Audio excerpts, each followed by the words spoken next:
I got so excited about the excitement of flying. The moment of liftoff, of takeoff was magical.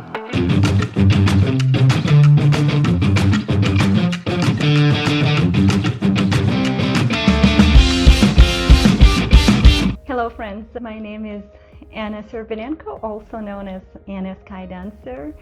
I'm an airshow performer and I'm the chief flight instructor of Canadian Flight Center. So a question that I have been often asked is, how did I become a pilot, and overall questions about my flight training journey. So I'll tell you all about it. Follow me. So first of all, it started when I was young, and the first time I took flight was with my grandma. I was probably 3 or 4 years old. It was departing from Donetsk in Ukraine, and we were traveling just for summer vacation. I got so excited about the excitement of flying. The moment of liftoff, of takeoff was magical. And I also liked traveling. I liked going places. Every summer and sometimes in winter, my family would go somewhere. It wasn't always very far, but it was going somewhere. And the other places where I couldn't go, I would travel on the maps. And I had a big atlas with lots of maps around the world, and in my imagination, with the books, with the maps, I was traveling all over the world, and I wanted to travel for real one day. So I thought, what better option there would be than flying for work? And originally, I actually thought I wanted to be a flight attendant because I thought they were traveling lots and that would be a very exciting job. It was one of my motivations to learn many languages, was to travel and be able to practice those languages. So I speak 8 languages right now. I've learned 12 different ones, but not all of them ended up being fluent. Eventually, my business was going pretty well. I was in IT, I was doing my PhD. I had good career perspectives, and my dream of traveling was still alive. And I wanted to be able to travel by myself, so to take an airplane and to just go places. I didn't want to hire a pilot. My dream picture was me taking a plane and going wherever I want. Don't judge me. Eventually, I ended up doing it right now, maybe in a little bit different way than I pictured back then. Definitely, it was a picture at that time of some business jet. I'm flying mostly smaller GA aircraft, but you can actually fly it in a much more fun way, especially the Super Decathlon. I'm flying to the air shows, and I'm loving it. So I was traveling in different countries while inquiring about how to become a pilot.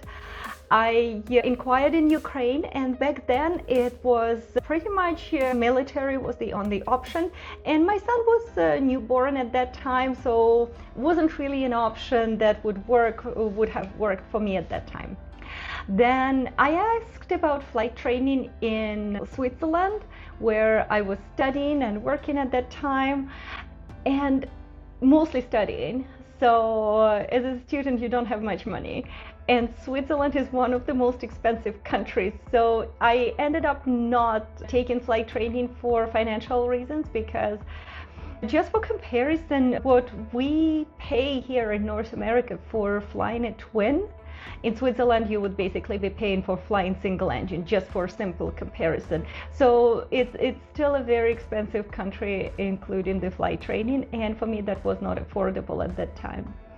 So the next thing was when I immigrated to Canada, and on one of the Welcome to Canada parties or invitations we met a few people, and one person mentioned, oh yeah, my son just got a pilot license.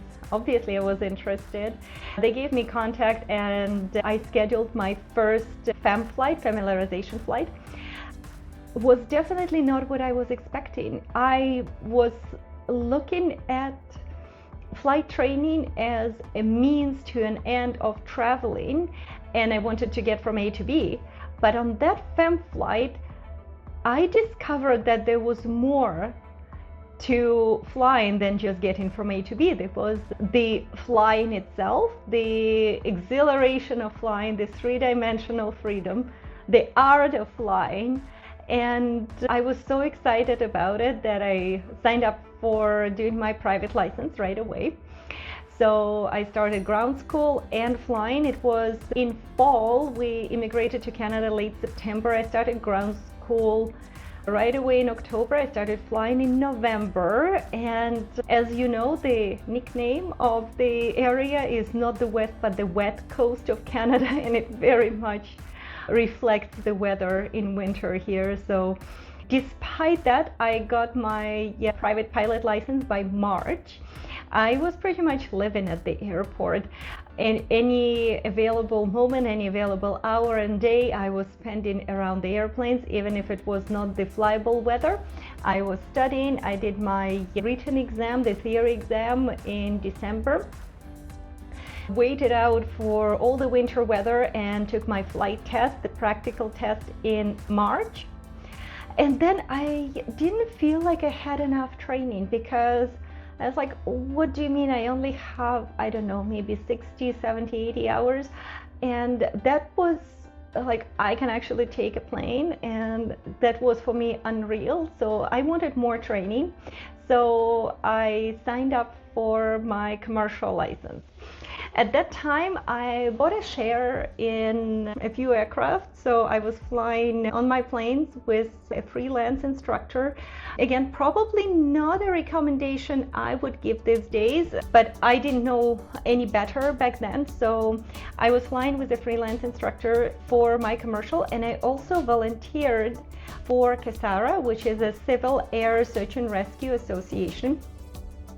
And full disclaimer, I was also having a full-time job. I was doing remotely in IT for a Swiss bank. And I was finishing my PhD in Germany, and I was a single mom.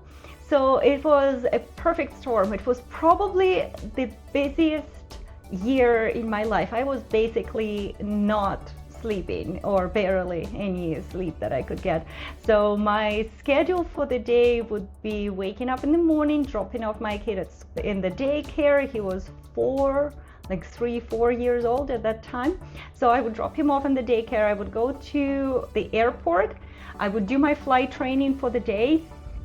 Whatever flying or studying I needed to do, I had to rush back to pick him up from the daycare.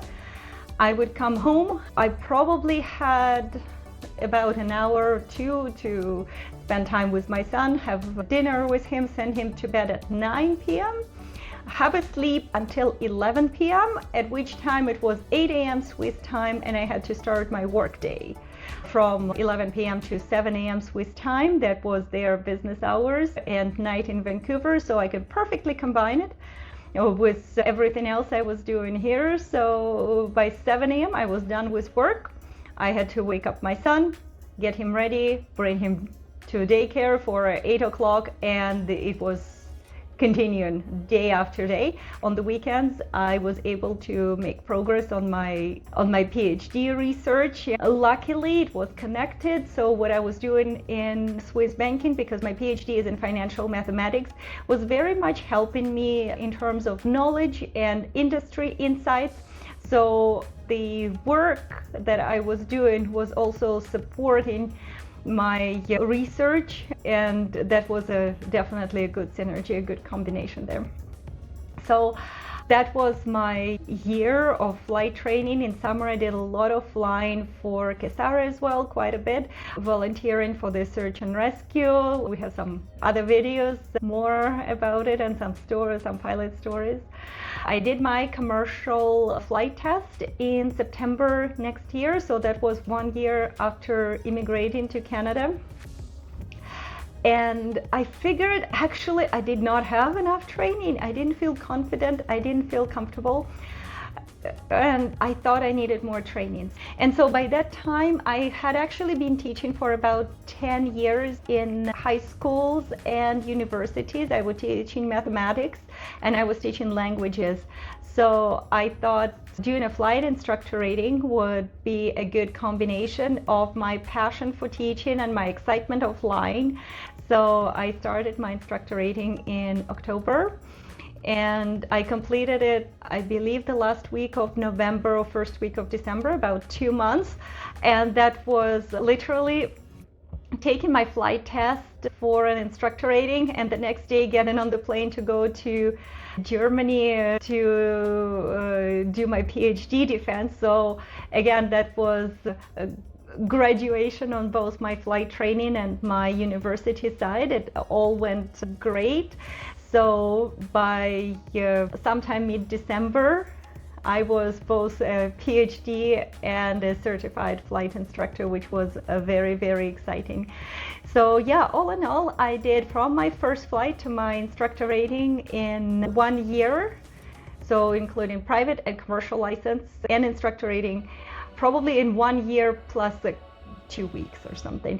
But considering that I was doing all the other things and full-time job and full-time studying, I think it was a very efficient use of time, at least as efficient as I could make it. In my first year of flying, from my first flight to my flight instructor rating, I flew about 350 hours, so that is more than an average and what is required. So the requirement by Transport Canada is 200 hours for commercial license and 30 hours for instructor rating. So I had about 350 hours total instead of 230 hours, which is the minimum requirement. And because of my extra activities, extra flying I have done lots of long trips. I went all the way up north. I went all the way down to the Mexican border, through the American states. And it was not just building the hours, but getting the experience and getting the learning as best as I could, trying to absorb and be as safe and knowledgeable pilot as I could. I also often get asked about aerobatics and if I did it right away, and the answer is no. In fact, when I was doing my private pilot license, my instructor was a junior instructor, and all my introduction to spins was something like, watch this, and the next thing I know, I'm upside down. So definitely didn't go over so well. It did put me off quite a bit. I was not comfortable with what's called unusual attitudes. They're pretty usual for me right now, but they were not back then. I had to do spins for my commercial license and my instructor rating, but even with that, I was trying to do the minimum possible. I did not enjoy it. And even when I started instructing, teaching spins was not my favorite, and it is mandatory in Canada. So I survived. I forced myself to do it, but it's not something I was choosing to do if I could avoid it. So eventually, a couple of years into my instruction, I went flying with my partner just for an introductory aerobatic flight, nothing fancy. We did first a loop, and it's like, that's actually not too bad. And then we did a roll, like, it's good.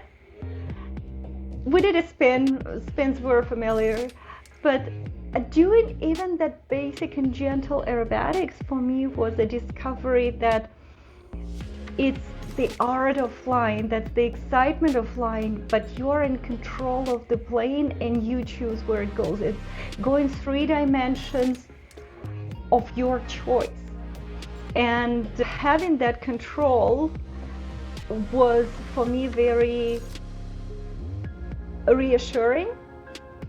And I was obviously in love from the first sight, because to me that was something that I was almost scared of turned into enjoyment and beauty, and I was all excited. So I fell in love with aerobatics. I did my aerobatic instructor rating within probably a month with experienced aerobatic pilots, with aerobatic competition coaches. I absorbed all the training I could from the most experienced people I could find who would teach me, and I was very excited to start my aerobatic journey as an aerobatic instructor. For the first year, I did a little bit of aerobatic competitions and also flew my first air show a year later.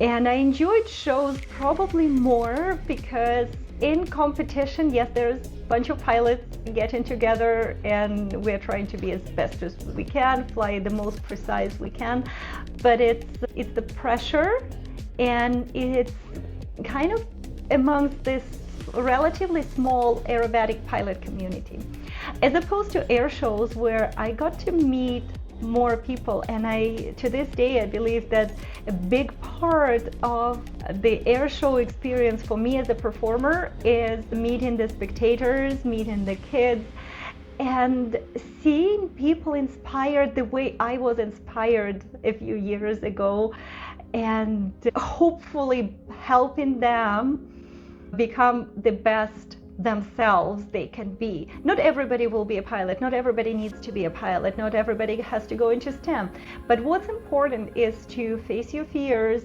have big goals, and work hard on achieving them. And this part of the air show to me is more important even than the flying itself. So flying air shows became that perfect combination of the three-dimensional freedom, the excitement of flying, but also everything else we do on the ground with the spectators, with the aircraft, and hopefully building a better tomorrow together. So this is my journey in aviation, in flight training, and I hope it inspired you and gave you some ideas, and I wish you the best of your journey on whichever path you chose for yourself and whichever goals you choose to achieve and whatever effort you choose to put into it. All the best and good luck.